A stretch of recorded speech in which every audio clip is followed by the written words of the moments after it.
Kale migao mar weche ma pi kod kiro pi e puothe ochako chenro mag gero yawo e geng aoche ma thoro ng'ok.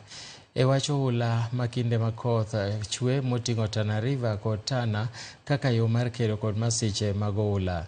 Magi noyangi kod jagoro mongirore migao mar weche pi kod keyo pi e puothe e Fantas Kimotho e kinde manotwak gi jodak ma Maguguni Thika sub-county e wi tieko gedo mag chenro ma keyo pi e puothe mar Ndumago Irrigation Project manomwonyo omenda maromo siling milion 400 kendo gedo mare osechung' kuom thuolo maromo higni 10. Ne osire lwedo kod jaod bura ma Thika sub-county Alice Ng'ang'a. Nimesema hivyo kukiwa mchana ni kule tu kuna mvua, sio usiku ni mchana bado. Mimi sitaki hapa katikati ati watu wakuje hapa. Saa ile hiyo mradi ilianza, mimi naweza hata nikiwa nimefunga macho naweza kukuambia pipe zote ziko wapi.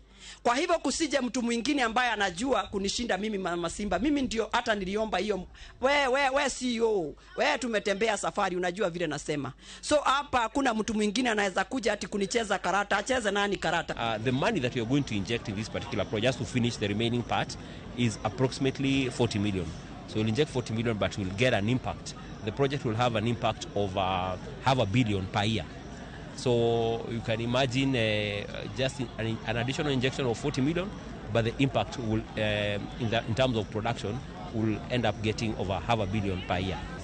So one of the things that the ministry has done, especially during this season, is actually we've been mapping out. We've been mapping out where the rivers which are overflowing and also the lagers where we don't have rivers but we have seasonal rivers. We've been mapping out with an intention of first doing check dams and dams.